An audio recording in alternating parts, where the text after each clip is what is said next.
Hello students, welcome to our YouTube channel. तो कैसे हो आप सब। तो आज हम फिर से करेंगे लॉज ऑफ मोशन का एक और टॉपिक यहाँ पे कवर करेंगे। आज हमारा टॉपिक होने वाला है वो होने वाला फ्रिक्शन, उसके टाइप्स और फ्रिक्शन क्या होता है ये पढ़ेंगे हम, उसके टाइप्स कैसे होते हैं और उनसे रिलेटेड जो कॉन्सेप्ट्स हमारे यहाँ बनने वाले और उनके ऊपर हम करेंगे न्यूमेरिकल प्रॉब्लम को सॉल्व। तो चलिए स्टार्ट करते हैं अपना आज का लेक्चर। तो टॉपिक है अपना, जैसा कि टॉपिक का नाम क्या है अपना, फ्रिक्शन। तो फ्रिक्शन समझते पहले होता क्या है। तो ये अपने पास मान लेते हैं सरफेस है अपने पास, ठीक है। ये कोई भी सरफेस है, जैसे कि हमारा फर्श है घर का, ठीक है। ये घर पे फर्श है, ये घर का हमारा हो गया फ्लोर, ठीक है। इस फ्लोर पे हमने रख दिया एक ऑब्जेक्ट, ठीक है। अब इस ऑब्जेक्ट पे हम क्या कर रहे हैं, इस तरफ लगा रहे हैं अप्लाइड फोर्स। इसको हम एफ से डिनोट कर देते हैं। तो जैसे अप्लाइड फोर्स लगाएंगे तो क्या होता है, अप्लाइड फोर्स लगाते तो ये जब ऑब्जेक्ट मोशन में आया और इसका जो कांटेक्ट था, सरफेस कांटेक्ट था, ये इस फ्लोर के साथ था। तो इस फ्लोर और इस ऑब्जेक्ट के बीच में एक ऑपोजिट डायरेक्शन में फोर्स लगती है, उस फोर्स को हम कहते हैं फ्रिक्शन फोर्स, जिसको हम स्मॉल एफ से यहाँ पे डिनोट कर देते हैं। तो ऑपोजिट डायरेक्शन में, यानी फ्रिक्शन फोर्स क्या हो गया, बेसिकली एक फोर्स है जो अपोजिट डायरेक्शन में अप्लाइड होती है, अप्लाइड फोर्स के जस्ट अपोजिट डायरेक्शन में प्रोड्यूस होती है जब ऑब्जेक्ट किसमें हो, मोशन में हो। इसका काम होता है मोशन को अपोज करना, उस रिलेटिव मोशन को क्या करना, अपोज करना, ठीक है। ये रिलेटिव मोशन को अपोज करने का यहाँ पे क्या करेगी, काम करेगी, ठीक है। यहाँ तक क्लियर हुआ। तो इसका क्या काम है, डायरेक्शन क्या होगी इसकी, opposite to the direction of applied force. यहाँ पे अपने को डायरेक्शन पता होनी चाहिए, तो अप्लाइड फोर्स हमेशा इसकी डायरेक्शन अपोजिट होगी। इसको आप ऐसे समझ सकते हैं, सिंपल सा एक थर्माकोल का पीस लीजिए, ठीक है। उसे आप पहले घर के फर्श पे, जैसा भी आपका फर्श है, चाहे उस पे पत्थर लग रहे हैं, टाइल लग रहे हैं, उस पे आप उसको रगड़ के देखिए एक ही डायरेक्शन में, तो आप देखेंगे वो पीछे की तरफ, अगर आपका सरफेस कैसा है, टाइल का है, तो वहां पे आपको देखने को नहीं मिलेगा, ये बहुत कम देखने को मिलेगा, ठीक है। लेकिन जैसे आप बाहर रोड पे उसको ऐसे एक डायरेक्शन में अप्लाइड फोर्स लगाएंगे, तो आप उसको तो पलट के देखेंगे, जो सरफेस आपने कांटेक्ट करा था रोड के साथ, तो देखेंगे वो जिस डायरेक्शन में अपने फोर्स अप्लाइड करी थी उसके ऑपोजिट डायरेक्शन में वो क्या करेगा, वहां से घिसने लग जाएगा। तो वो जो घिसा है, वो थर्माकोल क्यों घिसा है, वो इस फोर्स की वजह से घिसा है। तो ये फोर्स कौन सी है, opposing force that comes into play when one body actually moves or even tries to move over the surface of another body, ठीक है। जब कोई बॉडी एक्चुअली मूव करती है या मूव करने का ट्राई करती है, तो अपोजिट डायरेक्शन में लगने वाली फोर्स जो मोशन को अपोज करती है, उसे हम बोलते हैं फ्रिक्शन फोर्स। तो बेसिकली ये हो गया हमारा फ्रिक्शन फोर्स, क्लियर। अब देखिए, हमने अप्लाइड फोर्स इधर लगाई तो फ्रिक्शन फोर्स इधर हो गया। अगर हम लोग अप्लाइड फोर्स इधर लगाएंगे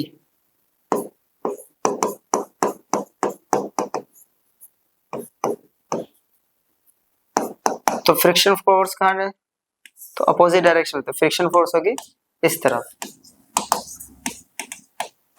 तो फ्रिक्शन फोर्स जो है हमेशा अप्लाइड फोर्स के अपोजिट डायरेक्शन में ही क्या होती है, प्रोड्यूस होती है, क्लियर। चलो अब करते हैं फ्रिक्शन फोर्स के टाइप्स। बेसिकली फ्रिक्शन फोर्स के अगर देखें तो अपने सिलेबस में दो टाइप से, स्टैटिक हो गया और दूसरा हो गया काइनेटिक फ्रिक्शन। फिर काइनेटिक फ्रिक्शन के भी नहीं, सॉरी, अपने सिलेबस में तीन टाइप है, स्टैटिक, लिमिटिंग और काइनेटिक, ठीक है। तो सबसे पहले पढ़ेंगे हम स्टैटिक फ्रिक्शन। तो स्टैटिक फ्रिक्शन नाम से पता चल रहा है, स्टैटिक मतलब रुका हुआ, है ना। जब कोई बॉडी क्या करती है दूसरी बॉडी के ऊपर, यानी जब एक बॉडी दूसरी बॉडी के ऊपर मूव नहीं करती, इट मींस यहाँ पे ऑब्जेक्ट क्या है, मोशन में नहीं है दूसरे ऑब्जेक्ट के रिस्पेक्ट में, उस केस के अंदर जो फ्रिक्शन फोर्स होती है उसे हम कहते हैं स्टैटिक फ्रिक्शन। तो इसको ऐसे समझेंगे, देखिए ये अपन लोगों ने ले लिया एक ऑब्जेक्ट, ठीक है, मास है m, क्लियर। अब इसका जो वेट है वो नीचे डाउनवर्ड डायरेक्शन में एक्ट करेगा और ऊपर की तरफ एक नॉर्मल फोर्स लगती है जिसे हम कहते हैं नॉर्मल रिएक्शन, ठीक है। तो यहाँ पे हमने क्या बोला है, one body tends to move over the surface of another but the actual motion has not, कोशिश करती है मूव करने की बट मोशन स्टार्ट हुआ नहीं है, ठीक है। तो ये कह सकते हैं कि यही वो फोर्स है जो किसी ऑब्जेक्ट को मोशन में आने से रोकती है, यानी मोशन स्टार्ट करने से रोकती है, उस फोर्स को हम कहते हैं स्टैटिक फ्रिक्शन। यहाँ पे मान लो हमने पहले बहुत छोटी सी अप्लाइड फोर्स लगाई, तो बहुत छोटी सी अप्लाइड फोर्स लगाने की वजह से क्या हुआ, ये ऑब्जेक्ट मूव नहीं कर रहा। क्यों नहीं कर रहा है? क्योंकि अप्लाइड फोर्स डिपेंड करेगी हमारी इस मास, ऑब्जेक्ट का मास क्या है। जैसे यहाँ पत्थर है, अब ये पत्थर क्या है, हल्का सा अगर मैं हाथ मारूंगा तो पत्थर नहीं सरकेगा।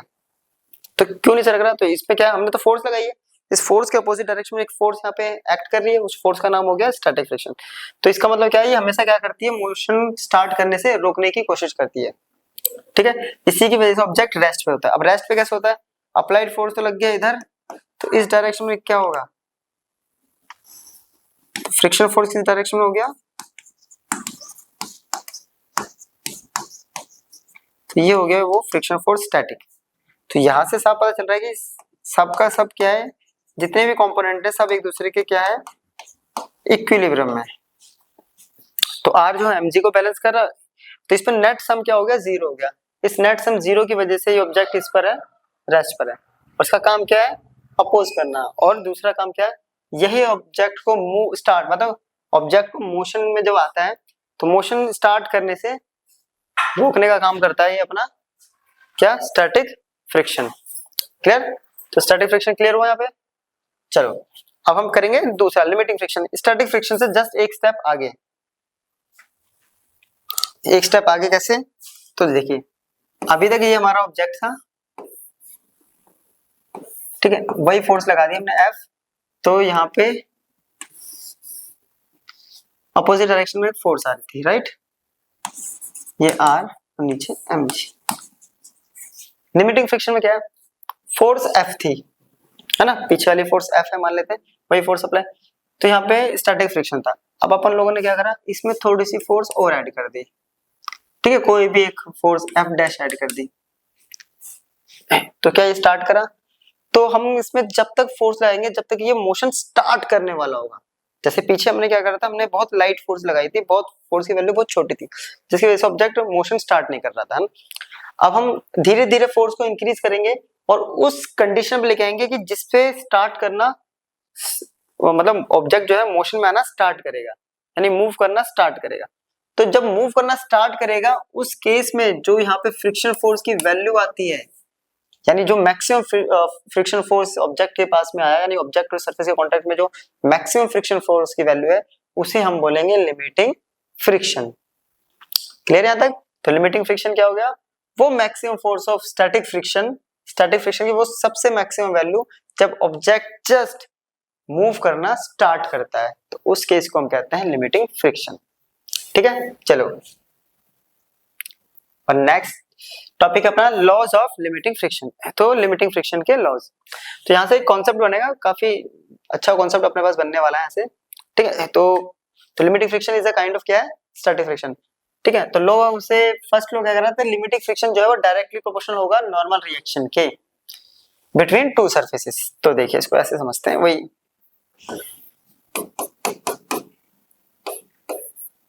तो ये नॉर्मल रिएक्शन, ठीक है, और ये जबकि अप्लाइड फोर्स हम इधर लगा रहे थे और लिमिटिंग फ्रिक्शन इधर आना था, राइट। तो क्या कर रहा है कि जो लिमिटिंग फ्रिक्शन है नॉर्मल रिएक्शन के डायरेक्टली प्रोपोर्शनल है। कैसे?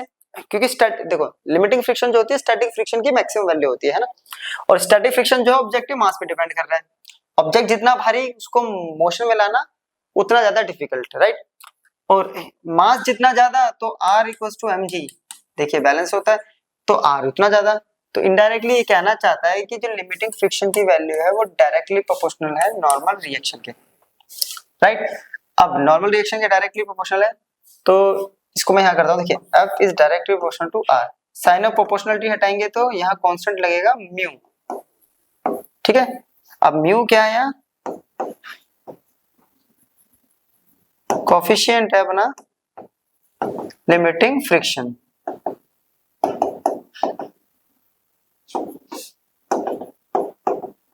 तो यहां से अगर म्यू की वैल्यू कैलकुलेट करें हम तो म्यू इक्वल्स टू आएगा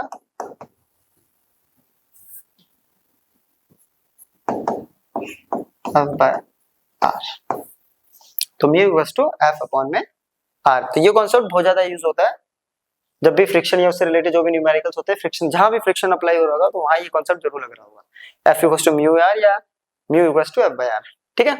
तो ये क्या है, फ्रिक्शन का कोएफिशिएंट है बिटवीन द सरफेस, यानी इन दो सरफेस के कांटेक्ट के बीच में ये जो कांटेक्ट हो रहा है यहाँ पे कोएफिशिएंट ऑफ फ्रिक्शन कितना है, ठीक है। बेसिकली यही डिफाइन करता है कि फ्रिक्शन कैसा है।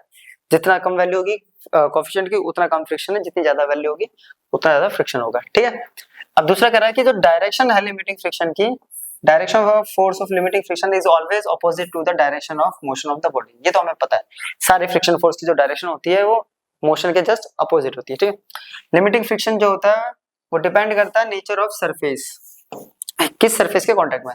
जैसे ये स्मूथ सरफेस है, इस पे फ्रिक्शन फोर्स कम होगा, रफ सरफेस है तो फ्रिक्शन फोर्स ज्यादा होगा। तीसरा, limiting friction is independent of the area of surface in contact so long as the normal reaction remains the same. यानी ये जो एरिया ऑफ कांटेक्ट है इस पे लिमिटिंग फ्रिक्शन डिपेंड नहीं करता, क्योंकि लिमिटिंग फ्रिक्शन किस पे डिपेंड करता है, मास पे डिपेंड करता है ना। इनडायरेक्टली अगर देखें तो लिमिटिंग फ्रिक्शन जो है नॉर्मल रिएक्शन पे डिपेंड करता है और नॉर्मल रिएक्शन जो है वो m पे डिपेंड करता है। तो ये हो गया अपने इसके 4 लोग। ठीक है, इंपॉर्टेंट टॉपिक है, इसको नोट कर लेना। अब आता है हमारा थर्ड टाइप जो है काइनेटिक फ्रिक्शन। अब काइनेटिक फ्रिक्शन में क्या है, इसमें एक्चुअली जो ऑब्जेक्ट है वो अब मूव करेगा। ठीक है, अब क्या है इसमें, ऑब्जेक्ट एक्चुअली मोशन में आना स्टार्ट करेगा, उसे हम कहते हैं काइनेटिक फ्रिक्शन। ठीक है, यानी जब एक ऑब्जेक्ट दूसरे ऑब्जेक्ट के ऊपर मूव करता है तो उस केस में जो फ्रिक्शन फोर्स आता है उसे हम कहते हैं काइनेटिक फ्रिक्शन। यहाँ पे ऑब्जेक्ट इसमें है मोशन में। ठीक है, एक्चुअली मोशन में रहेगा। ठीक है, चलो अब देखिए, जब ऑब्जेक्ट मूव करता है तो 2 टाइप से मूव करता है। कैसे कैसे मूव करेगा, या तो वो एक ऑब्जेक्ट के ऊपर देखिए ऐसे मूव करेगा, मानते हैं एक ऑब्जेक्ट ये है, इसके ऊपर फोर्स लगाएंगे, या तो वो सरफेस के ऊपर ऐसे मूव करेगा। इट मींस या तो वो स्लाइड करेगा या फिर वो रोल करेगा। तो स्लाइड और रोल के बेसिस पे हम इसको क्या करेंगे, आगे काइनेटिक फ्रिक्शन को डिवाइड कर देंगे। तो एक बन जाएगा अपने पास स्लाइडिंग फ्रिक्शन और दूसरा हो जाएगा हमारे पास रोलिंग फ्रिक्शन। ठीक है, तो स्लाइडिंग फ्रिक्शन के लिए बहुत अच्छा ऐसा एग्जांपल मैंने लिया है यहाँ पे, जो स्लाइड हम यूज करते हैं या बच्चे जो यूज करते हैं। ठीक है, इसमें क्या होता है कि एक ऑब्जेक्ट दूसरे ऑब्जेक्ट के ऊपर जब मूव करता है तो वो मूव करते टाइम एक ऑब्जेक्ट दूसरे ऑब्जेक्ट के ऊपर ऐसे स्लाइड कर रहा होता है। ठीक है, ये अप्लाइड फोर्स है तो इस डायरेक्शन में लग रही है, इसे कहते हैं हम काइनेटिक फ्रिक्शन यानी स्लाइडिंग फ्रिक्शन। ठीक है, तो यहाँ पे जो पीछे भी मैंने यूज किया होगा के फॉर काइनेटिक। ठीक है, और रोलिंग फ्रिक्शन का मतलब हो गया जब एक ऑब्जेक्ट दूसरे ऑब्जेक्ट के ऊपर रोल कर रहा होगा। अब रोल कर रहा है, इसका अप्लाइड फोर्स इधर है, तो इसमें जो काइनेटिक फ्रिक्शन आएगी यानी जो रोलिंग फ्रिक्शन आएगा वो, है ना। तो एक ऑब्जेक्ट जब दूसरे ऑब्जेक्ट के ऊपर क्या कर रहा हो, रोल कर रहा हो, तो उस टाइम जो अपोजिंग फोर्स आती है उसे कहते हैं रोलिंग फ्रिक्शन। स्लाइड कर रहा हो तो स्लाइडिंग फ्रिक्शन। अब यहाँ पे इसको देख के क्या लग रहा है कि इन दोनों में से जो काइनेटिक और स्लाइडिंग और जो रोलिंग फ्रिक्शन है, इन दोनों में से किसकी वैल्यू ज्यादा होगी?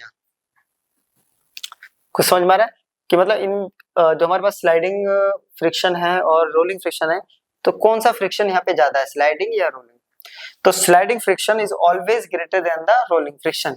उसका रीजन देखिए यहाँ पे क्या है, ये रोलिंग फ्रिक्शन है राइट, इसका एरिया ऑफ कांटेक्ट देखिए यहाँ पे कितना सा है और इसका एरिया ऑफ कांटेक्ट देखिए कितना है।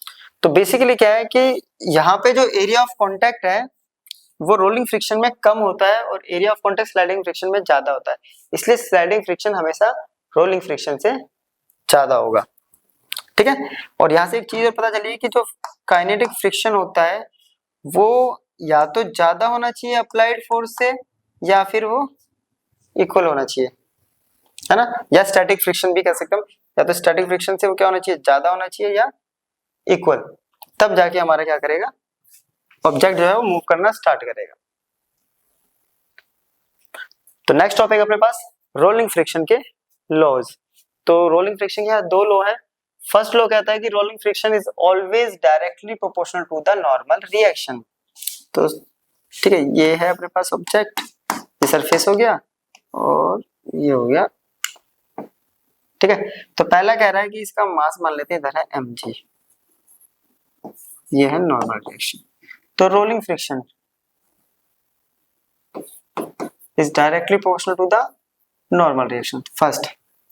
सेकंड कह रहा है is inversely proportional to the radius of the wheel, इसका रेडियस मान लेते हैं r है।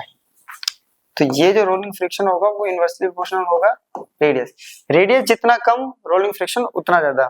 ठीक है, रेडियस जितना ज्यादा फ्रिक्शन उतना कम, दोनों को अरेंज करेंगे, साइन ऑफ प्रोपोर्शनलिटी हटेगा तो यहाँ कांस्टेंट लगेगा, यहाँ कांस्टेंट लगेगा म्यू। यहाँ पे म्यू क्या है, तो कोफिशिएंट ऑफ रोलिंग फ्रिक्शन।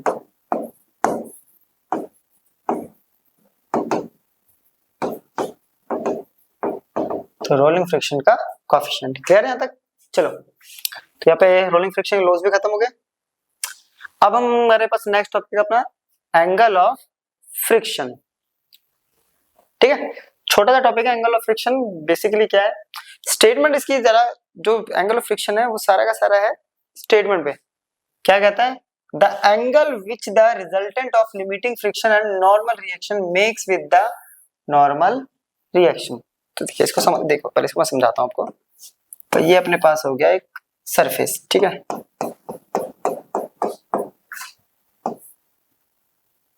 ये ले लिया इसके ऊपर एक ऑब्जेक्ट, क्लियर। यहां से हम एक्ट कर रहे हैं फोर्स, ये हो गया अप्लाइड फोर्स।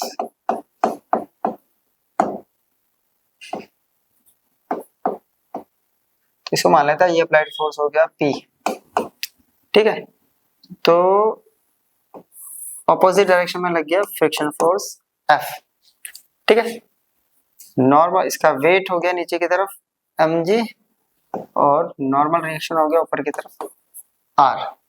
अब क्या कह रहा है, the angle which the resultant of, ये लिमिटिंग फ्रिक्शन है, ये नॉर्मल रिएक्शन है, इन दोनों का रिजल्टेंट कहाँ होगा, तो इसको पैरेललोग्राम लॉ के अकॉर्डिंग ये रिजल्टेंट हो गया, ठीक है। तो ये क्या है अपने पास रिजल्टेंट। तो रिजल्टेंट जो नॉर्मल रिएक्शन के साथ एंगल बनाता है वो कहलाता है हमारा क्या, एंगल ऑफ फ्रिक्शन। दोबारा समझते हैं क्या कह रहा है, the angle which the resultant of limiting friction and normal reaction makes with the normal reaction. तो इन दोनों का रिजल्टेंट जो नॉर्मल रिएक्शन के साथ एंगल बनाता है वो कहलाता है एंगल ऑफ फ्रिक्शन। तो यहाँ पे थीटा क्या है, एंगल ऑफ फ्रिक्शन, ठीक है। तो अपन लोग इस थीटा को कैलकुलेट करते हैं, इसको नेमिंग कर देते हैं कुछ भी, ए ओ बी सी। तो ट्राइंगल ले लेते हैं, इन triangle O B C, clear. तो देखिए अपने पास सिर्फ क्या गिवन है, ये गिवन है, और एक ये एफ है तो ये भी एफ, ये गिवन है। तो इन दोनों की हेल्प से निकालते हैं, और ये दोनों किस में आते हैं, टेन थीटा में। Tan theta equals to P by angle के सामने, यानी पी हो गया यहाँ पे BC और बी हो गया अपने पास OB। चलो वैल्यू पुट करते हैं, तो टेन थीटा BC की वैल्यू है F, ये हो गया अपने पास R, देखिए OB हो गया R, F बाय R। और अपन लोगों को पता है कि जो F बाय R होता है वो होता है म्यू, है ना, पीछे पढ़ा था फ्रिक्शन फोर्स अपन में नॉर्मल रिएक्शन म्यू के बराबर होता है। तो F बाय R हो गया अपने पास म्यू। तो tan theta equals to mu. तो यहां से अपने पास आ गया कि टेन थीटा, तो ये टेन, अगर यहाँ से थीटा निकालना हो तो टेन इनवर्स म्यू।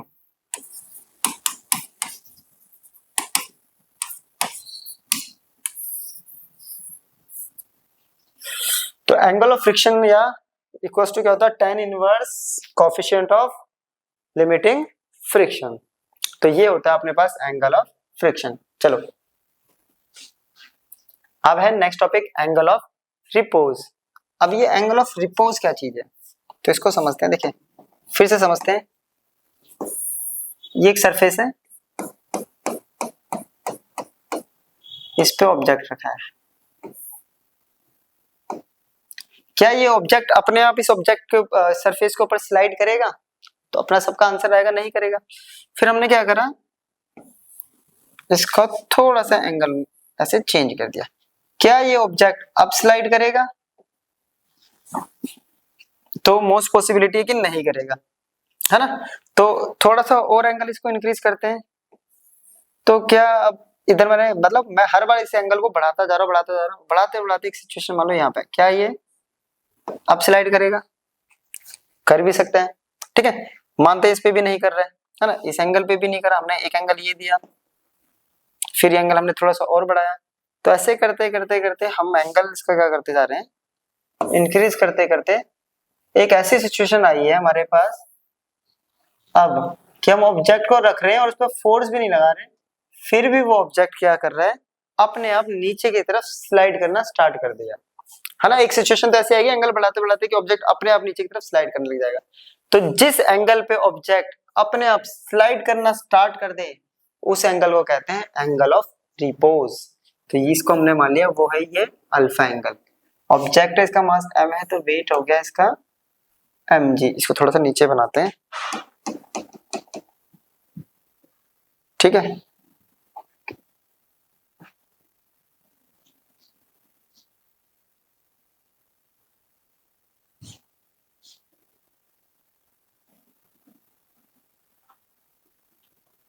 ठीक है, चलो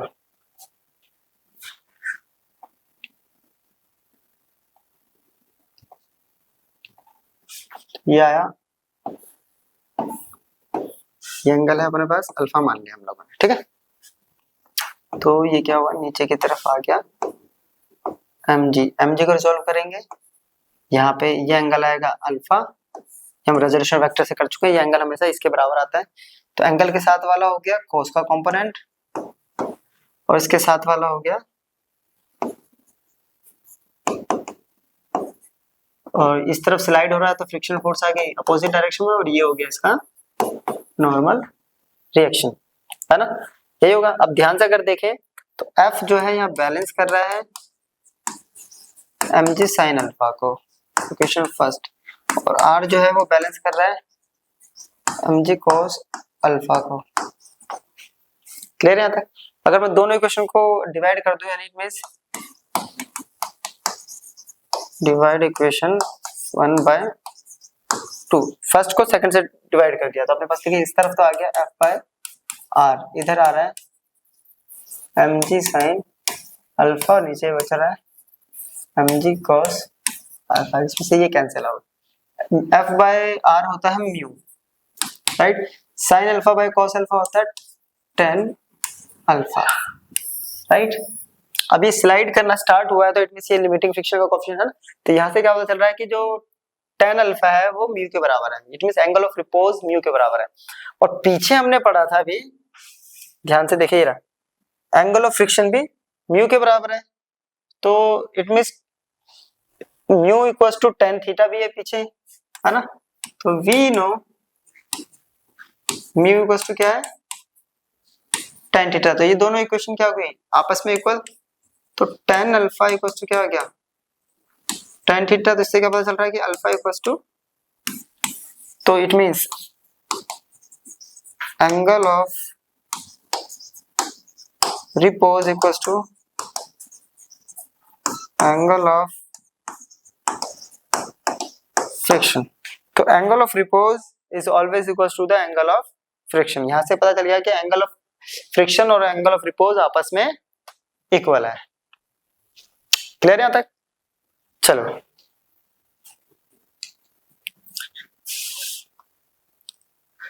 अब करते हैं जो भी हमने टॉपिक्स पढ़े उनसे रिलेटेड कुछ न्यूमेरिकल्स। तो यहाँ पे न्यूमेरिकल्स देखेंगे डिफरेंट, ठीक है। तो हम पहले लेवल जो है इजी से स्टार्ट करेंगे, फिर थोड़े से एडवांस लेवल तक यहाँ पे हम न्यूमेरिकल्स को सॉल्व करते हैं। तो फर्स्ट क्वेश्चन अपने पास बोल रहा है, a block of weight 20 Newton is placed on a horizontal table and tension T, which can be increased to 8 Newton before the block begins to slide is applied at the blocks as shown in the figure. A force of 4 Newton keeps the block moving at the constant speed once it has been set in motion. Find the coefficient of static and kinetic friction. ठीक है, दो condition है यहाँ पे। कह रहा है block है जिसका वेट हमें यहाँ पे गिवन है, यानी mg जो है वो गिवन है 20 न्यूटन, और एक हॉरिजॉन्टल टेबल पे रखा हुआ है, उस पे 8 न्यूटन फोर्स लग रही है। कब? टेंशन की वैल्यू कितनी है? 8 न्यूटन फोर्स लग रही है जब वो स्लाइड करना उसने स्टार्ट नहीं किया, उससे पहले। ठीक है, तो पहली कंडीशन तो होगी हाँ जब उसने स्लाइड करना स्टार्ट नहीं किया, है ना। तो बिफोर मोशन या मूविंग, ठीक है। तो फोर्स की वैल्यू कितनी लग रही है यहाँ पे? अप्लाइड फोर्स जो लग रही है वो लग रही है 8 न्यूटन, जो कि टेंशन के बराबर है ना। फिर उसके बाद कह रहा है कि 4 न्यूटन फोर्स, अब जब वो एक बार मोशन में आ गया उसके बाद 4 न्यूटन फोर्स की वजह से, मतलब 4 न्यूटन फोर्स के लिए इनफ है अगर उसको कांस्टेंट स्पीड से मूव कराना है। तो हमें coefficient of static and kinetic friction दोनों निकालना है। चलो कोएफिशिएंट ऑफ स्टैटिक फ्रिक्शन, चलो पहले स्टार्ट करते हैं। ये स्टैटिक वाली कंडीशन होगी मोशन से पहले, ठीक है। अब अपन लोगों ने पढ़ा हुआ है R इक्वल टू, यहाँ पे अपने पास आ रहा है mg, है ना, बैलेंस कर रहा है, और mg इक्वल टू कितना है 20 न्यूटन, R तो आ गया, और ये कितनी, ये क्या है, ये टेंशन, T से डिनोट कर रखा है ना, तो टेंशन ही करेगा इसको। अब स्टैटिक फ्रिक्शन, तो static friction F equal to क्या होगा म्यू एस R, और म्यू एस इक्वल टू कितना होगा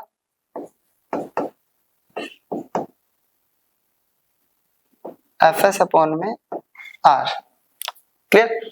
अब देखिए ये अगर रेस्ट पे है तो यहाँ पे जो स्टैटिक फ्रिक्शन है वो इसके इक्वल होगा, तो T इक्वल टू क्या होगा स्टैटिक फ्रिक्शन, और उसकी वैल्यू कितनी है 8 न्यूटन। तो अपने पास ये भी आ गया और R भी आ गया, दोनों की वैल्यू पुट करते हैं। R ये 20, ये है 8, तो स्टैटिक फ्रिक्शन का कोएफिशिएंट कितना आ गया Fs 8, ये है नीचे 20, 4 के टेबल में 2 पे और 4 के टेबल में 5 पे, सॉल्व करेंगे तो कोएफिशिएंट ऑफ स्टैटिक फ्रिक्शन आ गया 0.4,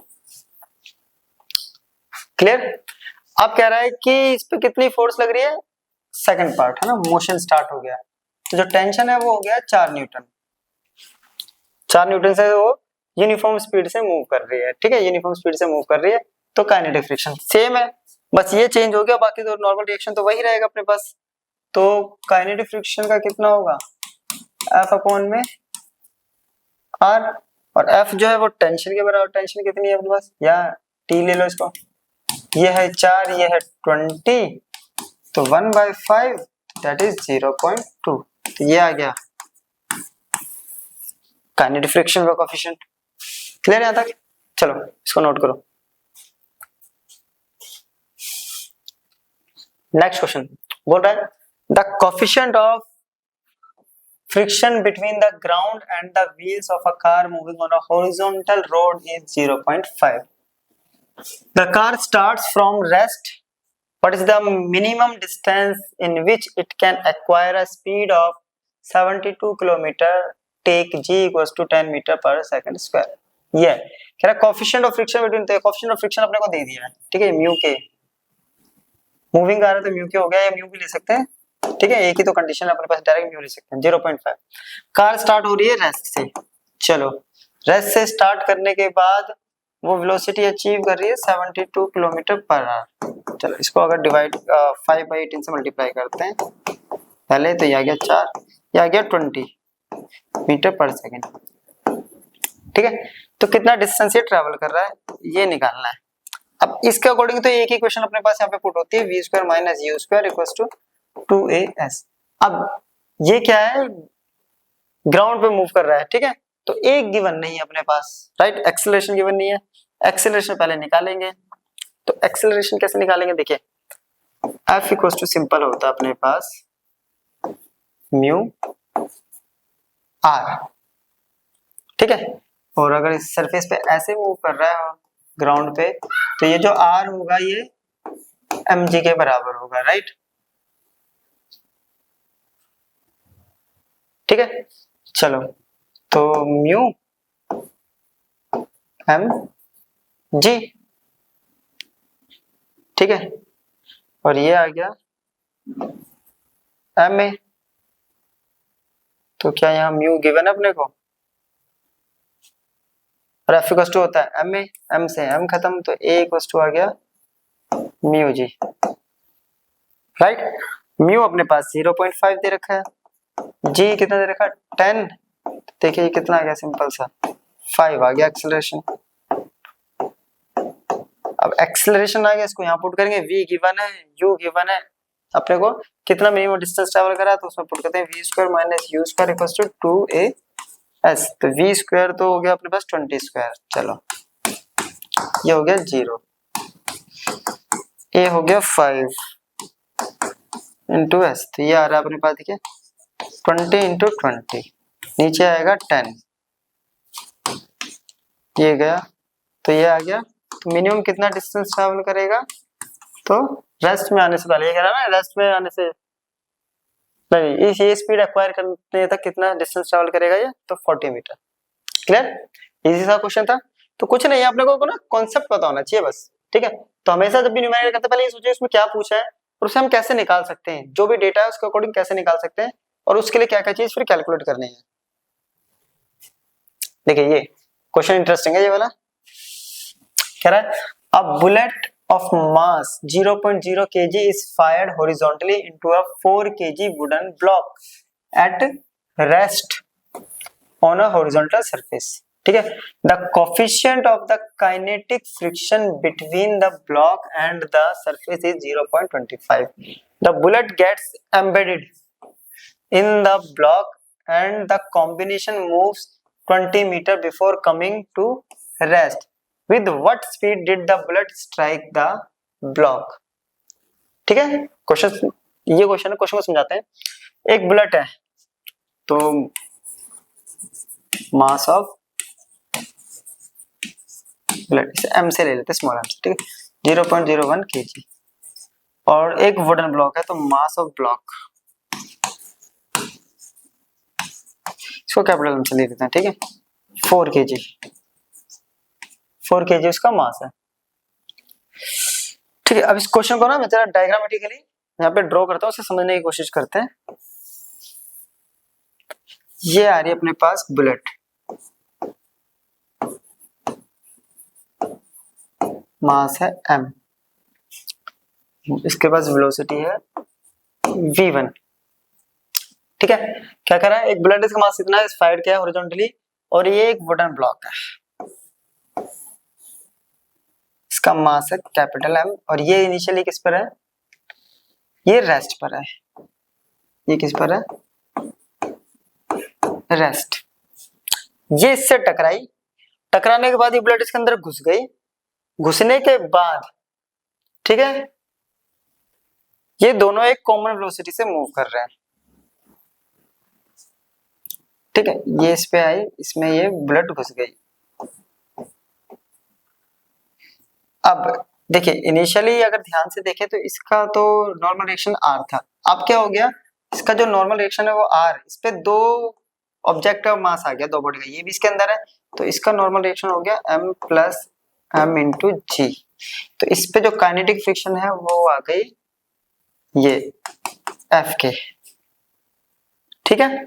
और ये दोनों क्या करें, एक कॉमन वेलोसिटी v2 से मूव कर रहे हैं, v2 से मूव करने के बाद ये 20 मीटर तक मूव करेंगे, ये यहां से यहां तक गए 20 मीटर, और उसके बाद ये रुक गया। तो ये सिचुएशन है अपने पास बेसिकली, अगर सब समझे तो डायग्रामेटिकली। बुलेट आई, ये रस पे रखा था, इससे टकराई, टकराने बाद इसमें घुस गई, घुसने के बाद दोनों एक कॉमन वेलोसिटी से मूव कर रहे हैं, ठीक है। तो देखिए कॉलिजन हो रहा है, तो हम कंजर्वेशन ऑफ मोमेंटम यहाँ लगा सकते हैं, लेकिन कंजर्व ऑफ मोमेंटम के लिए अपने को पास क्या क्या चीज चाहिए पहले तो वो समझिए। ये और ये इनटू ये, राइट। तो कंजर्वेशन मोमेंटम क्या होता है, mass into velocity, mass into velocity, ये तो हो गया इनिशियल कंडीशन। तो फाइनली में क्या होगा, मास इनटू वेलोसिटी, देखिए बाय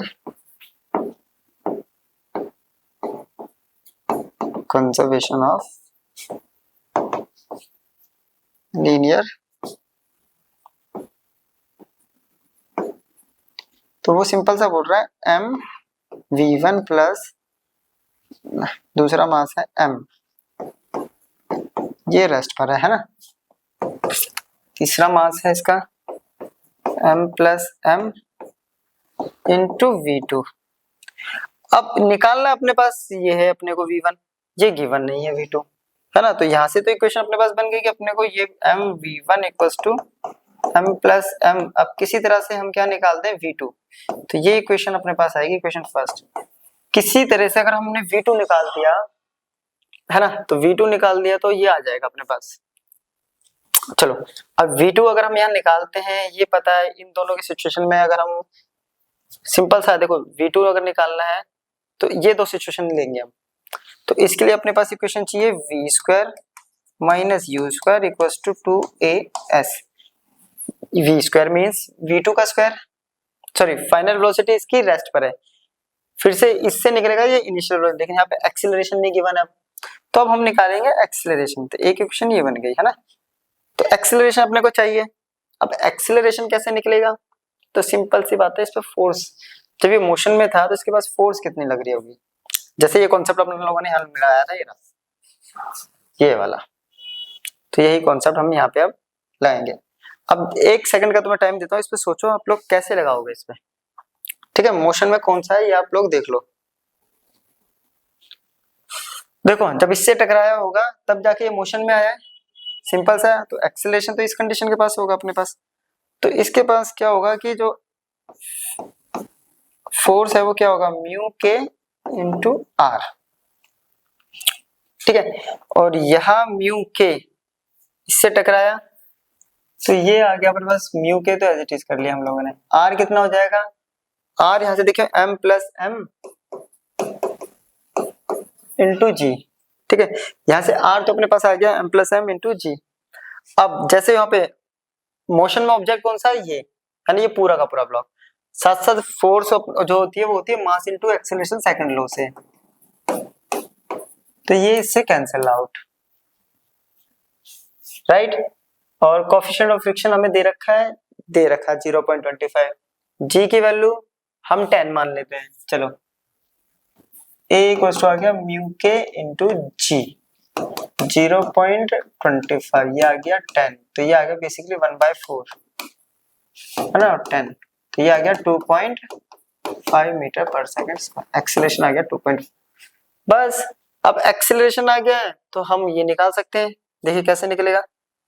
तो ये इसकी इनिशियल वेलोसिटी है, फाइनल वेलोसिटी यहाँ पे एक इस पे आ गया, ये रेस्ट पे है। तो इक्वेशन ऑफ मोशन के अकॉर्डिंग क्या होगा कि v square minus you square equals to 2as, तो ये तो हो गया रेस्ट, u हो गया हमने माना इसको v2, राइट। अब ये रेस्ट पे आ रहा है तो इसका मतलब जो एक्सीलरेशन है वो रिटार्ड कर रहा है ना, वो डिक्रीज हो रहा है, रिटार्डेशन, तो यहाँ ले लेंगे -2.5 इंटू एस कितना है 20, चलो ये माइनस माइनस खत्म, तो v2 इक्वल्स टू आ गया अपने पास 2 इंटू, इसने इसको काट दिया 0.2, तो बेसिकली ये आ गया 2 इंटू 5, इसमें से आ गया 2, इसमें से आ गया 5, तो 10 वेलोसिटी आ गई अप्रोक्स 10 अपने पास है ना। इसको एक बार नोट करो फिर मैं चेंज करता हूँ। तो वेलोसिटी आ गई अपने पास, देखिए ये था 2 इंटू 25 इंटू 2, रूट से बाहर लेंगे तो 2 इंटू 5, तो ये आ गया 10 मीटर पर सेकंड, v2 आ गया।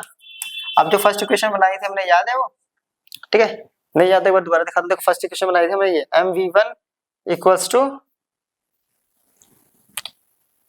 m प्लस m, ठीक है, तो ये आया था mv1 equals to m plus m into v2, v2 आ गया अपने पास m, मास ऑफ बुलेट का मास, तो 0.01 था ये v1 फाइंड आउट करना है, ये था 4, ये था 0.01 और ये है अपने पास 10, तो ये आ रहा है 4.01 इंटू 10, ये भी नीचे आ गया 0.01, राइट।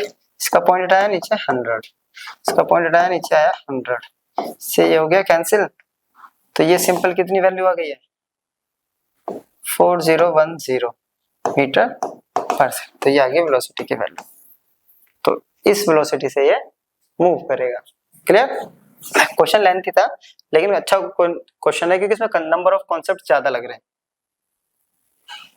चलो नेक्स्ट क्वेश्चन, तो नेक्स्ट क्वेश्चन कह रहा है what is the acceleration of the block and the trolley system shown in figure if the coefficient of kinetic friction between the trolley and the surface is 0.04, what is the tension in the string, take g equals to neglect the mass of the, ये एक system दे रखा है, ठीक है। इसके अंदर acceleration निकालना है पहले तो, फिर बाद में टेंशन निकालना है, और ये कुछ गिवन डेटा अपने पास है, ठीक है। ये यहाँ से अगर देखें तो ये तो पुली वाला कॉन्सेप्ट हो गया, इस पे फोर्स लग रही है नीचे की तरफ 30 न्यूटन, तो एक्सेलरेट इस तरफ कर रहा है, तो एक्सेलरेशन इस तरफ हो गया है ना। तो सिंपल सा क्या हो गया कि जो F इक्वल्स टू होगा वो क्या होगा 30 माइनस टेंशन, 30 माइनस टेंशन, ठीक है। इस वाले ऑब्जेक्ट के लिए देखेंगे तो 30 माइनस टेंशन, और ये इक्वल टू होगा ma, तो 30 minus T, ma equal to हो गया अपने पास 3, a की वैल्यू 10, तो ये आ गया 3 into 10 30 equal to 30 minus T. ये क्वेश्चन फर्स्ट बन गई। ठीक है, अब इधर देखिए टेंशन इधर है, काइनेटिक फ्रिक्शन इस तरफ है और एक्सेलरेशन भी इस तरफ है, तो इस ट्रॉली के लिए अगर हम लगाएंगे तो t इक्वल टू क्या होगा, देखिए सॉरी टी कर रहा हूँ, फोर्स लग रही है ma it means 20 a equal to होगा t minus kinetic friction, right right. ठीक है, a की वैल्यू दे रखी है, सॉरी यहाँ a नहीं दे रखा ना, ये तो निकालना आपने, चलो ठीक है 20a क्लियर। अब t माइनस एफ के, अब काइनेटिक फ्रिक्शन अपने को दे नहीं रखा, तो वो अपन लोग क्या करेंगे, पहले कैलकुलेट कैसे करेंगे, तो इक्वल टू होता है म्यू आर, राइट म्यू के आर, यहाँ तक है ना। अब आर कैसे निकलेगा, और म्यू के तो गिवन है आर, देखिए ये होगा अपने पास 20g, तो ये हो गया आर 20 इंटू जी की वैल्यू, तो म्यू के अपने को दे रखा है 0.04 और ये दे रखा है 20g। ठीक है, अब इसको सॉल्व करते हैं, तो एफ के इक्वल टू आ रहा है 0.04 है ना, तो 4 नीचे 100 इंटू 20 इंटू 10 ये क्या आ गया अपने पास 8 न्यूटन। ये लो, इस 8 न्यूटन को यहाँ पुट कर देते हैं, तो इक्वेशन कितनी बन रही है 20a equals to t minus 8। ये दो इक्वेशन बन गई। पहले इक्वेशन दे रहा है, पहले क्या निकालना है एक्सेलरेशन, जब एक्सेलरेशन निकालना होता तो हम इक्वेशन को ऐड कर देते हैं, टेंशन कट जाएगा, क्योंकि यहाँ माइनस है यहाँ प्लस है, तो ऐड कर देते हैं,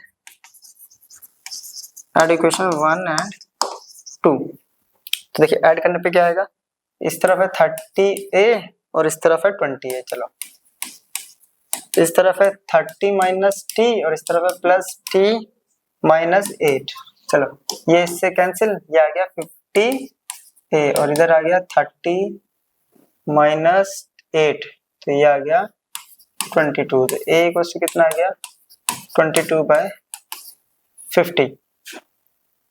ठीक है, पहले तो हम इसे 5 से डिवाइड करते हैं, तो ये आएगा 4 20.4, ये आ गया 0.44 मीटर पर सेकंड स्क्वायर। ठीक है, ये आ गया अपने पास एक्सेलरेशन। तो कुछ वैल्यू यहाँ पे गलत आ रही है, एक बार चेक करते हैं। अच्छा ये देखिए ये गलती हुई है अपने से, ये 3 kg है तो 3a हो जाएगा। ठीक है, तो थोड़ी सी क्वेश्चन यहाँ से आंसर मुझे लग रहा था इतना बड़ा नहीं आएगा। ठीक है, ये है अपने पास 3a, इस तरफ है अपने पास 20a, इस तरफ है अपने पास t माइनस 30 माइनस टी और इस तरफ है अपने पास t माइनस 8। चलो t से t कैंसिल, ये आ गया 23a और ये आ गया 22, तो a इक्वल टू आ गया 22/20c, जो कि सॉल्व होके आएगा 0.96। चलो तो एक्सेलरेशन तो अपने पास निकल गया यार। ठीक है, अब एक्सेलरेशन को किसी भी एक इक्वेशन में पुट करेंगे तो टेंशन अपने पास यहाँ निकल जाएगा। ठीक है, किसी में भी पुट कर दो, फर्स्ट में पुट करना फर्स्ट में पुट कर देते हैं, तो ठीक है टेंशन इधर जाएगा, t इक्वल्स टू 30 माइनस 3 है, तो 30 माइनस 3 इंटू 0.96 सॉल्व करेंगे तो आएगा 27.12 न्यूटन, ये आ गया टेंशन। चलो क्लियर, चलो नोट करो इसे, यहाँ तक क्लियर है। नेक्स्ट क्वेश्चन देखते हैं। चलो तो नेक्स्ट क्वेश्चन अपना, a block A of mass 4 kg is placed on another block B of mass 5 kg and the block B rests on a smooth horizontal table. For sliding the block A on B, a horizontal force of 12 Newton is required to be applied on it. How much maximum horizontal force can be applied on B so that both A and B move together. Also find out the acceleration produced by this force. चलो question क्या कह रहा है, question समझाते हैं। देखिए क्या कह रहा है, एक ब्लॉक A है जिसका मास है, इसका मास मान लेते हैं m1 A वाले के लिए 4 kg, और दूसरा है ब्लॉक B, इसका मान लिया हमने m2, इसका है 5 kg। ठीक है, ब्लॉक A जो है वो B के ऊपर रखा हुआ है और B जो है एक हॉरिजॉन्टल टेबल के ऊपर रखी हुई है। तो ये है अपने पास सिचुएशन, ये हॉरिजॉन्टल टेबल हो गया, ये एक ब्लॉक B हो गया, इसके ऊपर रखा है एक ब्लॉक A। इस टाइप से ये सिचुएशन है, ये हो गया A, ठीक है, और ये वाला हो गया अपने पास B। A रखा हुआ B के ऊपर, जब A B पे रखा हुआ है तो इसका मास यानी m1 है, तो ये हो गया m1g, और इसका नॉर्मल रिएक्शन हो गया r1। तो पहले हमें वही निकालना है, ठीक है, अपने को निकालना है कितना फोर्स ऑफ फ्रिक्शन। देखो तो कह रहा है कि फोर्स ऑन ब्लॉक A, तो F इक्वल्स टू बेसिकली क्या होता है म्यू आर, ठीक है, यही होता है ना। तो R1 यहाँ पे हो गया R1, और R1 जो है वो है m1g के बराबर। चलो क्लियर, और F इक्वल्स टू यहाँ से क्या आ रहा है अपने पास, F अपने को दे रखा है कितना फोर्स अप्लाई कर रहे हैं, इसको मूव कर रहा है 12 न्यूटन, ठीक है। तो ये सिंपली हो गया कि 12 equals to mu m1g। Clear यहाँ तक?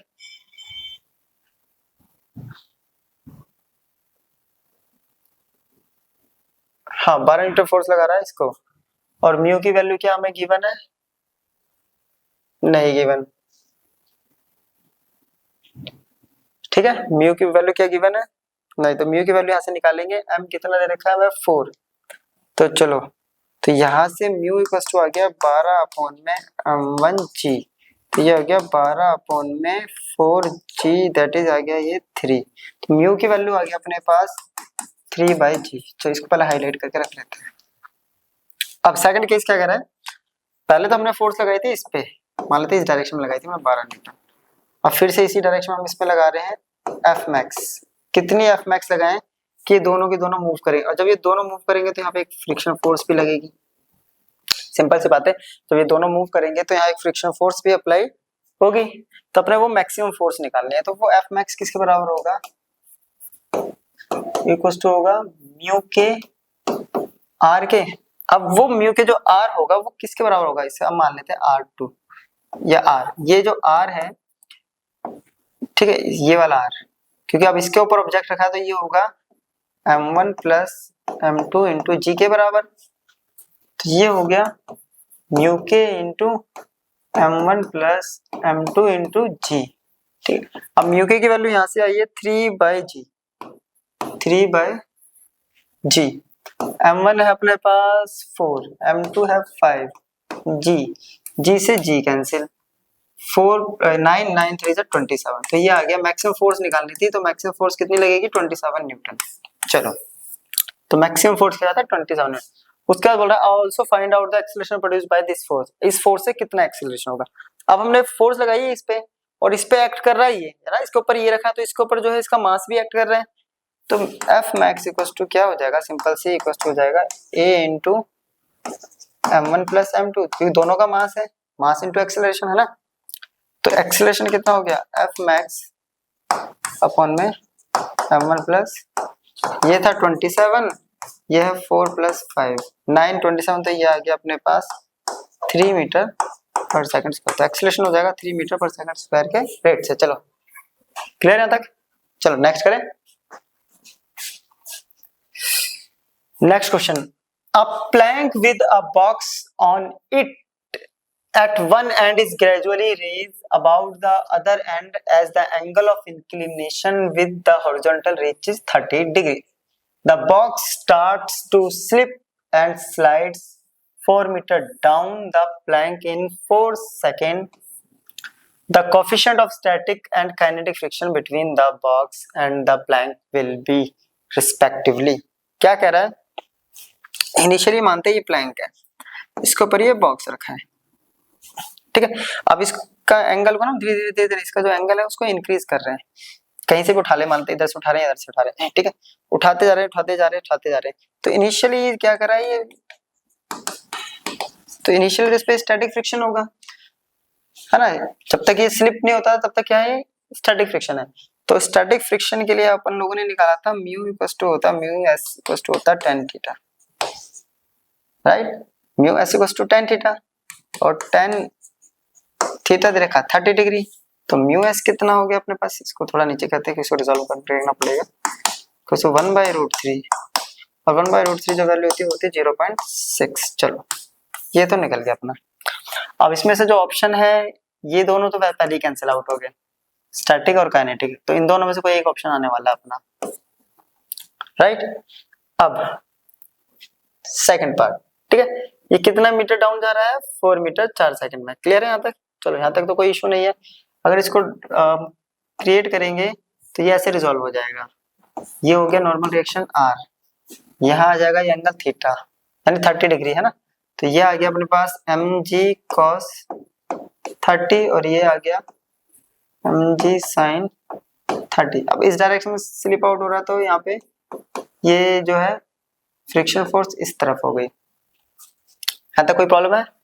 अब अपने को क्या निकालना है, यहाँ पे स्टैटिक फ्रिक्शन निकालना है। अब स्टैटिक फ्रिक्शन कैसे निकलेगा, स्टैटिक फ्रिक्शन का कोफिशिएंट, स्टैटिक फ्रिक्शन निकाला कोफिशिएंट। तो यहाँ से देखिए यहाँ पे बैलेंस कौन कर रहा है, R जो है वो बैलेंस कर रहा है mg cos 30 को, और F के जो बैलेंस कर रहा है वो कर रहा है mg sin 30 को, ठीक है। तो बेसिकली अपने को ये निकालना है यहाँ पे। अब इसको बहुत इजीली चाहे तो निकाल सकते हैं इसको, कैसे कैसे कैसे कैसे कैसे, the coefficient of static and kinetic. और यहाँ पे ये भी बोल रहा है कि बॉक्स स्टार्ट करना, स्लिप करना और स्लाइड करना, और स्लाइड करते करते कितना आ गया है, नीचे तक आ गया है, ध्यान से देखा जाए तो, ठीक है। ये स्लाइड कर रहा है नीचे की तरफ, यानी नीचे की तरफ एक्सेलरेशन कर रहा है ऐसे, राइट, ठीक है। तो ये क्या हो गया कि अपने पास हो गया जो एफ नेट आएगा यहाँ से, ध्यान से देखें, एफ नेट जो है वो किसके बराबर होगा, mg sin थीटा, ठीक है। इस तरफ है mg sin theta, mg sin 30 में से माइनस करेंगे हम f के, तब जाके हमारा एफ नेट आएगा, और एफ नेट इक्वल टू आएगा हमारा मास इनटू एक्सेलरेशन, राइट। तब जाके हमारे पास mg sin 30, और इसको हम पुट कर पाएंगे क्या, म्यू r, और यहां से r की वैल्यू पुट करेंगे तो mg sin 30 माइनस म्यू, ये आ रहा है mg, ठीक है। तो ये तो ये वाली कंडीशन लगेगी ना, क्योंकि इक्विलिब्रियम में है नहीं, म्यू mg क्या है, cos 30। चलो यहाँ तक हो गया। अब ये है m m कॉमन ले लेंगे तो सबका m कट जाएगा इससे, तो a इक्वल्स टू आ रहा है अपने पास g sin 30, ठीक है, माइनस म्यू cos 30 से इक्वेशन बना देते हैं। a निकालना है क्या अपने को, म्यू, ठीक है। अच्छा म्यू निकालना है ना, a नहीं निकालना। म्यू निकालना तो इसको इधर लेके आते हैं, तो mu cos 30 equals to g sin 30 minus a, right. तो म्यू इक्वल्स टू आ गया g sin 30 minus a upon में cos 30, ये वैल्यूज आ गई। अब अपने पास यहाँ पे सारी वैल्यू पता है, सिर्फ a को छोड़कर g की वैल्यू भी अपने को पता है, नहीं पता होगा तो हम इसको ले लेंगे, 10 भी ले लेंगे इसको, तो इजी हो जाएगा, ठीक है। बट अपने पास a नहीं है। अब a निकालेंगे, जो सिचुएशन हमें यहाँ दे रखी है, क्या दे रखा है, डिस्टेंस 4 मीटर, ठीक है, टाइम दे रखा है हमें यहाँ पे 4 सेकेंड, इनिशियल वेलोसिटी कितनी है 0, क्योंकि रेस्ट पे रखा था, तो इसका अकॉर्डिंग हम यहाँ पे करेंगे, ठीक है। s है 4 मीटर, टाइम है 4 सेकेंड, इनिशियल वेलोसिटी 0, तो s इक्वल टू होता है अपने पास ut plus half at square, ठीक है। ये है अपने पास 4 u0 t4 1/2 इंटू a निकालना है, ये 4 इंटू 4, ये आ गया 2, तो a इक्वल टू आ गया 4 अपॉन में 8, जो कि आ गया 1/2। चलो या 0.5 भी कह सकते हैं इसको, ठीक है। 1/2 मीटर पर सेकंड स्क्वायर। अब देखिए सेकंड इक्वेशन हमारे यहाँ पे इक्वेशन बनी थी पहले, g sin 30 माइनस a, तो यहाँ से म्यू इक्वल टू आ रहा है kinetic friction g sin 30 minus a upon में cos 30, यही आया देखिए। बस सबकी वैल्यू पुट करते हैं अब, g 10 sin 30 1/2, चलो माइनस 1/2, राइट, cos 30 √3/2, तो ये आ गया 5 माइनस 1/2, 5 में से हाफ गया तो 9/2, 4.5 9/2, ठीक है, 9/2, तो ये हो गया 2/√3, से डिवाइड करो, ठीक है, 9 अपॉन में 1.73, जो कि वैल्यू आएगी अप्रोक्स 0.5 के आसपास। और मैच करेंगे ऑप्शन, तो ऑप्शन आएगा ये डी ऑप्शन अपना यहाँ पे करेक्ट होगा। क्लियर, चलो नेक्स्ट क्वेश्चन बोल रहा है, a block A of mass m1 rest on a horizontal table, a light string connected to it passes over a frictionless pulley at a edge of table and from its other end another block B of mass m2 is suspended. The coefficient of kinetic friction between the block and the table is mu k. When the block A is sliding on the table, the tension in the string is. Simple सा कह रहा है, देखो एक block ए है जिसका मास m1 है, वो हॉरिजॉन्टल टेबल पे रखा हुआ है, और एक स्ट्रिंग है वो एक फ्रिक्शनलेस पुली से जा रहा है, उसके ऊपर एक उसके दूसरे एंड पे एक और ब्लॉक बी लगाया जिसका मास m2 है। तो क्वेश्चन को पहले क्रिएट करते हैं। ये हो गया m1, ये बांधा इधर, और ये गई एक पुली, और इस पुली से इधर आ गया m2, राइट, ये है सिचुएशन अपने पास।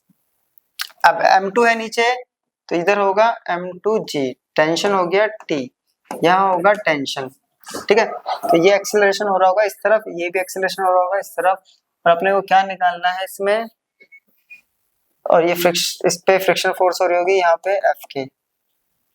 सिंपल था, ये सिचुएशन है। अपने को कोफिशिएंट भी दे रखा है फ्रिक्शन फोर्स का, टेंशन निकालनी है, टी टेंशन निकालनी है अपने को, बस। तो पहली सिचुएशन देखिए क्या होगा, इसके लिए करते हैं हम पहले जो इजी है। यहां से m2g नीचे है, टेंशन ऊपर है, तो m2a इक्वल्स टू होगा m2g माइनस टेंशन। ये वैसे ही कह रहा है कि फोर्स इक्वल्स टू जो F टेंशन है, कौन सी फोर्स ज्यादा होगी नीचे आने के लिए, m2g, टेंशन से तो माइनस कर दिया, जो कि बराबर होगा m2a। Equation first. अब सेकंड इक्वेशन अगर देखें इस वाले ब्लॉक के लिए, ठीक है, टेंशन इस तरफ है, एक्सीलरेशन इस तरफ है, तो टेंशन में से माइनस करेंगे हम जब ये फ्रिक्शन फोर्स, तब जाके अपने पास आएगा m1a। अब आ रहा है फ्रिक्शन फोर्स, राइट। अब क्या हमारे पास यहाँ फ्रिक्शन फोर्स से रिलेटेड कुछ दे रखा है, तो फ्रिक्शन फोर्स इक्वल टू क्या होता है अपने पास, वो होता है म्यू आर, राइट, तो म्यू के आर, और आर अगर इधर देखा जाए तो ये आर है, तो इसका ये हो गया m1g, तो ये हो गया t माइनस म्यू m1g, ये हो गया m1a। इक्वेशन टेंशन निकालना है अपने को पता है, जब भी टेंशन निकालने तो दोनों इक्वेशन को डिवाइड कर दो, एक्सीलरेशन कट जाता है, तो किसी को भी किसी से डिवाइड कर देते हैं, तो m2a एक तरफ, थोड़ा इधर करते हैं, m2a इधर बचा हुआ है, m2g माइनस t, नीचे आ गया m1a, और इस तरफ बचा हुआ t माइनस म्यू m1g। अब सिर्फ कैलकुलेशन रह गया, a से a खत्म, इसको इससे, तो ये आ गया m1 m2g minus m1t, multiply कर दिया। अब इसको इससे m2t minus mu m1 m2g। Tension वाली टर्म्स को एक तरफ करो, इसको इधर लेके जाएंगे तो प्लस, तो अपने पास आ रहा है m2t प्लस m1t, ठीक है, इसको इधर लेके आएंगे तो ये भी प्लस हो रहा है अपने पास, ठीक है, तो वैल्यू आ रही है m1 m2g plus mu m1 m2g। यहां से t कॉमन लेते हैं,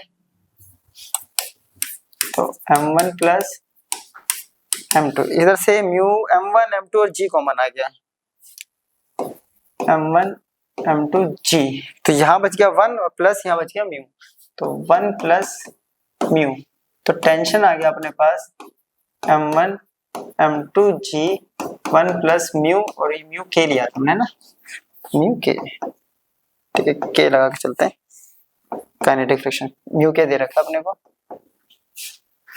और नीचे आ गया ये m1 प्लस m2, ये आ गया टेंशन। अब मैच करते हैं, m1 m2 जी m1 प्लस म्यू के, पहले ये ऑप्शन अपना करेक्ट है, ऑप्शन ए यहाँ पे अपना करेक्ट है, ठीक है। चलो नेक्स्ट क्वेश्चन बोल रहा है, a system consists of three masses m1 m2 and m3 connected by a string passing over a pulley p.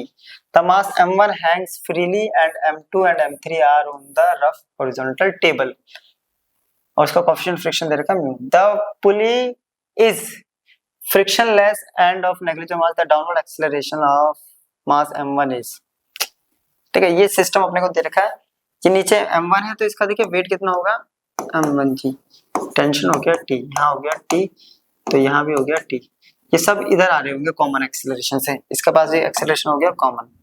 तो सिंपल सा क्वेश्चन है, कॉमन एक्सेलरेशन मतलब टोटल फोर्स और अपॉन में टोटल मास, ठीक है। अब इसकी फोर्स कितनी होगी वो अपने को पता होना चाहिए। अब ये हॉरिजॉन्टल पे कैसा है, रफ पे है, तो इधर क्या लग रहा होगा, फ्रिक्शन फोर्स इस पे लग रही होगी, फ्रिक्शन फोर्स क्या, एक फ्रिक्शन फोर्स इसकी वजह से लग रही होगी और एक फ्रिक्शन फोर्स इसकी वजह से लग रही होगी। अब फ्रिक्शन फोर्स क्या होती है अपने पास, सिंपल सा देखिए, फ्रिक्शन फोर्स जो होती है वो होती है म्यू आर, तो म्यू आर इक्वल टू हो गया, म्यू आर हो गया m1 g, मतलब ऐसा होता है ना mg, ये हो गया सिंपल सा।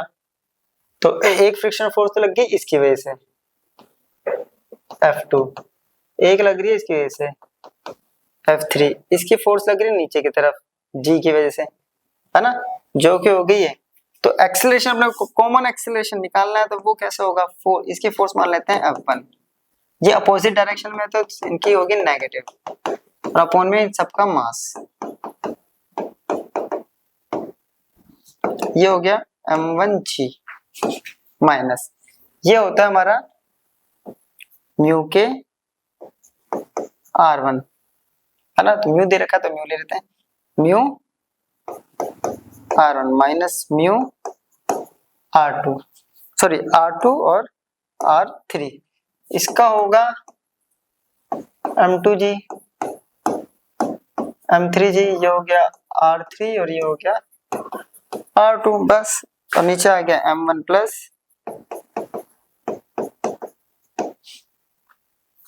m3, clear. चलो अब वैल्यू पुट करते हैं इन सब की,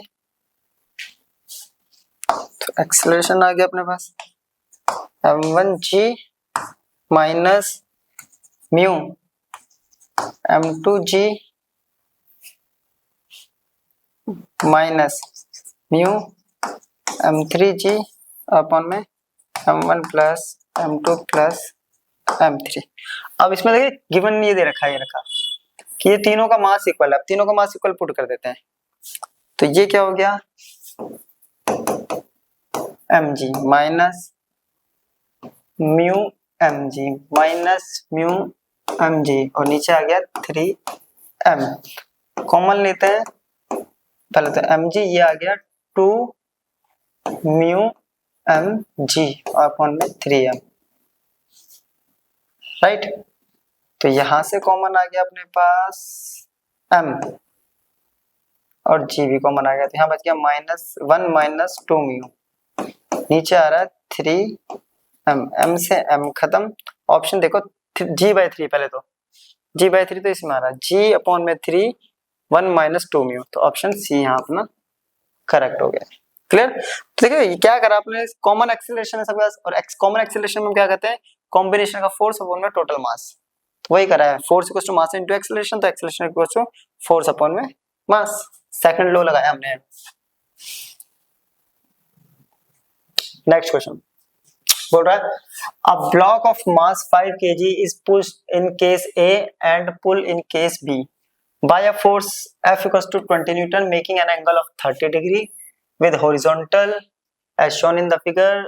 The coefficient of friction between the block and floor is mu equals to 0.2 the difference between the acceleration of the block. तो ये क्वेश्चन है, यहाँ पे क्या कर रहा है, एक हॉरिजॉन्टल फ्लोर है, उसके ऊपर 2 ब्लॉक है, ए के अंदर कर रहे हैं पुश और बी के अंदर किया जा रहा है पुल, बस डायरेक्शन अलग अलग है। तो उसके रिस्पेक्ट में हमें क्या निकालना है कि इन दोनों के एक्सेलरेशन में कितना चेंज आएगा, वो चेंज हम अपन लोगों को यहाँ पे कैलकुलेट करना है। ठीक है, ठीक है, ये फोर्स इधर लग रहा है तो रिजोल्व ऐसे करेंगे और ऐसे हो जाएगा, इधर हो गया अपने पास आर, ठीक है, और इधर आ गया इसका मास, तो ये आ गया सिंपल सा mg, और ये वाला कंपोनेंट हो गया F sin 30 और ये आ गया F cos 30। ठीक है, तो इस तरफ ऐसे कर रहा होगा तो इधर आ गया अपने पास फ्रिक्शन फोर्स, ये केस ए अगर लेंगे तो R देखिए सिंपल जो है, R अकेला जो बैलेंस कर रहा है वो बैलेंस कर रहा है F sin 30 प्लस mg को, क्लियर है। और ये मोशन में किस डायरेक्शन में जा रहा है, इधर अप्लाइड फोर्स हो रही है तो इसमें एक्सेलरेशन भी इस डायरेक्शन में होगा। तो एक्सेलरेशन के अकॉर्डिंग जो होगा एफ नेट किसके बराबर होगा, F cos 30 minus friction force. ठीक है, और एफ नेट कितना होगा, ये हो गया एम ए, चलो A1 मान लेते हैं इसको क्योंकि डिफरेंस निकालना है। तो एफ वैल्यू पुट करते हैं 20, तो ये आ गया √3/2 माइनस ये आएगा म्यू आर, राइट। चलो ये आ गया 10√3 माइनस म्यू आर, आर की वैल्यू आई है F sin 30 प्लस mg, चलो F sin 30 plus mg, clear यहां तक हो गया ये। अब इनकी वैल्यू पुट करते हैं, F 10√3 माइनस म्यू की वैल्यू है 0.2, F है 20 sin 30 1/2 प्लस mg, ठीक है, mg कितना है, m है 5, g है 10, ये आ गया 10, ये आ गया 60, ये आ गया 10√3 माइनस 0.2 इंटू 60 और इधर बचा हुआ है m 5 इंटू A1। ठीक है, तो ये आ गया 10 इंटू 1.73 मान लेते हैं इसको, माइनस ये आ गया 12, ये बेसिकली आ गया अपने पास 17.3 माइनस 12 और डिवाइड आ गया नीचे 5, यहाँ से आ गया A1। अब 17.3 में से 12 माइनस कर देते हैं, 17.3 तो ये आ गया 3, 5.3 अप्रोक्स। ठीक है, तो A1 आ गया 5.3 डिवाइडेड बाय 5, तो ये आ गया 1.06, ये तो आ गया केस 1। ठीक है, अब दूसरा है ये, अब इसके लिए करते हैं, अब इसमें पुल कर रहे हैं तो सिंपल सा देखिए ये 20 है तो इधर आ जाएगा 20 cos 30, इधर आ गया 20 sin 30, इसका नॉर्मल रिएक्शन भी ऊपर, mg इधर बस थोड़ा सा चेंज आएगा, ये एफ के हो गया। यहां से क्या आएगा, केस 2 स्टार्ट करते हैं, केस बी। ठीक है, अब यहाँ पे क्या है कि जो r है और 20 sin 30 है वो mg के बराबर है, तो यहाँ से जो r आएगा वो आएगा mg माइनस 20 sin 30, बस इतना हो जाएगा, जबकि पहले जो आ रहा था वो प्लस आ रहा था। ठीक है, और यहाँ से जो एफ नेट आएगा ma2 इक्वल टू आएगा 20 cos 30, पहले जबकि cos पहले भी था अभी भी cos आ रहा है, माइनस एफ के, बस वही आ रहा है ma2 20 cos 30, तो ये आ गया माइनस म्यू, आर की वैल्यू पुट कर देंगे,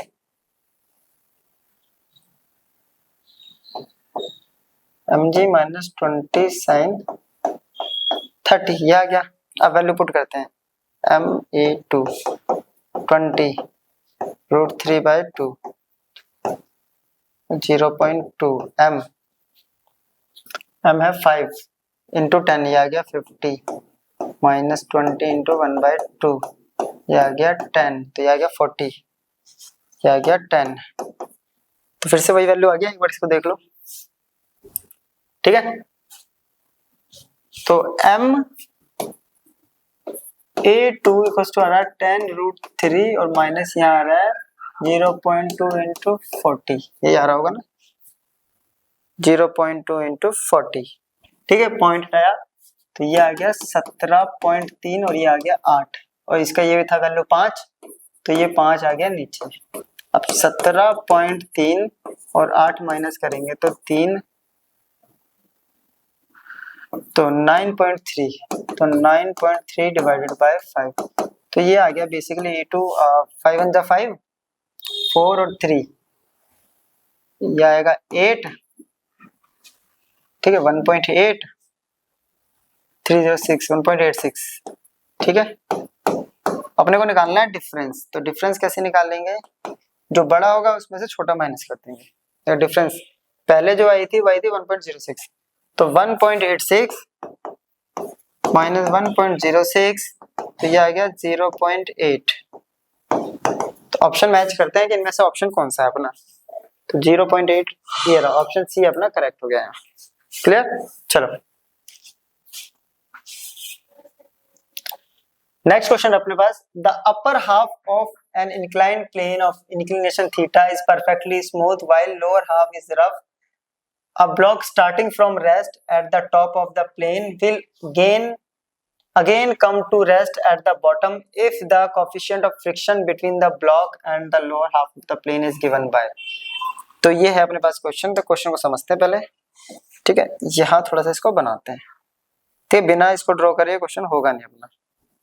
ये एक इंक्लाइंड प्लेन है, तो जिसकी हम लेंथ मानते हैं कि इसकी लेंथ है 12। 12 क्यों कर रहे हैं, हाफ करने में इजी रहेगा अपने को। ये दो केस है इसके, ऊपर वाला है अपर हाफ जिसको हमने मान लिया L, और नीचे वाला है लोअर हाफ जिसको मान लिया हमने L। ऊपर वाला जो है अपर वाला है स्मूथ और नीचे वाला है रफ। ये थीटा एंगल पर है, राइट, थीटा एंगल पे इंक्लाइन है। यहाँ एक ऑब्जेक्ट है इनिशियली, ये किस पर है, इनिशियली रेस्ट पर है, और ये यहां तक आते आते भी फिर क्या हो गया, ये रेस्ट पर है, ठीक है। अब यहाँ पे जब वो रेस्ट पर है तो u कितना है, 0, इसका u इसके लिए क्या बन गया, v है ना, यहाँ तक आता था v, यहाँ तक तो क्या होगा, ये सिंपली ऐसे ये आ रहा है मोशन में बहुत प्यार से अपने आप, फिर यहाँ पे आते ही यहाँ से क्या स्टार्ट हो जाएगा, इसमें फ्रिक्शन लगना स्टार्ट हो जाएगा, है ना। जब ये इधर मूव करेगा तो इस तरफ क्या होगा, फ्रिक्शन फोर्स अप्लाई होगा, ठीक है। तो इसका वेट mg इधर एक्ट कर जाएगा, बस अपने को यही करना है। तो सिंपली अपने को इसका फ्रिक्शन फोर्स निकालना है, तो पहले हम अपर हाफ के लिए करते हैं। अब अपर हाफ स्मूथ है तो u 0 है अपने पास, v फाइंड आउट करना है, ठीक है, और v फाइंड आउट करना है, और डिस्टेंस दे रखा है l। अब इसको जरा रिजॉल्व करते हैं, ये हो गया अपने पास mg, ये हो गया mg cos थीटा, तो ये हो गया mg sin थीटा, है ना। पीछे की तरफ तो कोई फोर्स लग नहीं रही, तो यहाँ बहुत सिंपल सा कॉन्सेप्ट लग रहा है कि जो F है वो बराबर है mg sin थीटा के, बहुत बेसिक सा, ठीक है। और F जो है यहाँ ma के बराबर भी होता है, ये हो गया, तो a बराबर हो गया g sin थीटा। क्लियर है, ये हो गया। अब अपने को क्या निकालना है, वेलोसिटी निकालनी है, टाइम तो देने रखा, तो v square minus u square equals to 2as ये होता है। तो v स्क्वायर u कितना है 0, ये है g साइन थीटा, ये है l, तो v कितना आ गया under root 2gl sine theta, तो v इक्वल्स टू आ गया under root 2gl sine theta, ठीक है, ऊपर के लिए। और r इक्वल्स टू हो गया यहाँ पे mg cos थीटा के बराबर। अगर r देखा जाए तो r हो गया वो दोनों केस के लिए आर तो mg sin थीटा ही mg cos थीटा ही है। अगर हम करें अब लोअर हाफ के लिए, अब लोअर हाफ में क्या होगा, बेसिकली वेलोसिटी में थोड़ा सा चेंज आ जाएगा, है ना। अब वेलोसिटी में कैसे चेंज आएगा, तो जैसे ये यहाँ से यहाँ तक v वेलोसिटी से आया, तो इसके पास जो v वेलोसिटी थी वो होगी इसकी इनिशियल वेलोसिटी, और फाइनल वेलोसिटी है यहाँ पे 0। ये तो अपने पास 0 है क्योंकि रेस्ट बोल दिया है। अब इन दोनों के बीच में एक सिचुएशन और आ गई है यहाँ कि ये तो आ गया है mg cos थीटा, ये r, ये आ गया है mg sin थीटा, इधर फ्रिक्शन फोर्स आ गई और इस तरफ आ गया अपने पास अप्लाइड फोर्स। तो यहाँ से जो एफ नेट निकलेगा वो बेसिकली कैसे निकलेगा, mg sin 30 सॉरी साइन क्या theta, sign theta minus friction force, है ना। और फ्रिक्शन फोर्स ये हो गया एम ए के बराबर, ठीक है।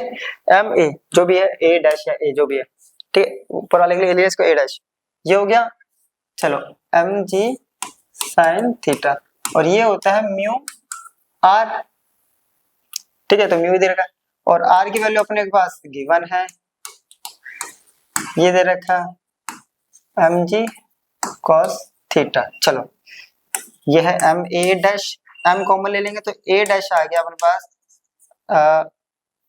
जी sine theta minus mu G cos theta, ये आ गई इक्वेशन। इसको इक्वेशन बनाकर छोड़ देते हैं। अब अपने पास यहाँ पे क्या नहीं है, अपने को म्यू निकालना है, तो म्यू के लिए पहले ए डैश चाहिए अपने को। ए डैश आ गया तो अपने पास म्यू आ जाएगा। अब ए डैश कैसे निकालेंगे, ए डैश निकालने के लिए इक्वेशन दे रखी है अपने पास, इसका भी डिस्टेंस कितना है एल, तो इक्वेशन वही V square minus you square equals to 2as, इसका v 0 a, इसका क्या चाहिए u कितना है इनिशियल वेलोसिटी v, और v कितनी है, ये रहा 2gl sin थीटा, तो ये आ गया 2gl sin थीटा। ये a डैश करेगा 2 a डैश s की जगह आ गया यहाँ l। चलो कि इसका भी डिस्टेंस कितना है l, यहाँ से a डैश कितना आ गया minus 2gl sin theta upon में 2l, 2 से 2 l से l, तो ये आ गया माइनस जी साइन थीटा, ठीक है। चलो माइनस जी साइन थीटा आ गया अपने पास a डैश, एक बार इसको नोट करो फिर चेंज करते हैं।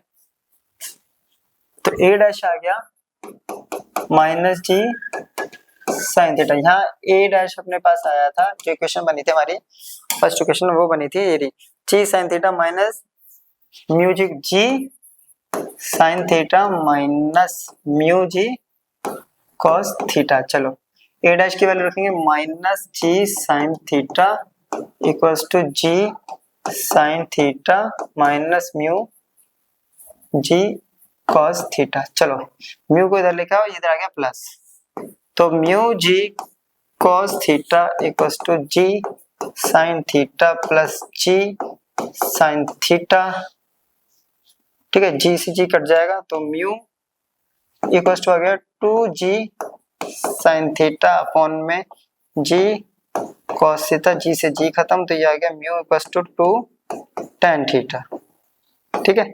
अब मैच करते हैं कि ऐसा कोई ऑप्शन पीछे दे रखा है, तो mu equals to 2 tan theta, पहला ही ऑप्शन ये रहा, तो ऑप्शन फर्स्ट यहाँ करेक्ट है अपना। क्लियर। चलो तो यहाँ हमारा जो है आज का लेक्चर कंप्लीट हो गया। इसमें हमने पूरा पूरा फ्रिक्शन फोर्स क्या होता है और उससे रिलेटेड जो कॉन्सेप्ट वो कवर कर लिए हैं। अब इससे आगे हम आगे के टॉपिक को कवर करेंगे। तब तक के लिए गुड बाय, मिलते हैं नेक्स्ट वीडियो में।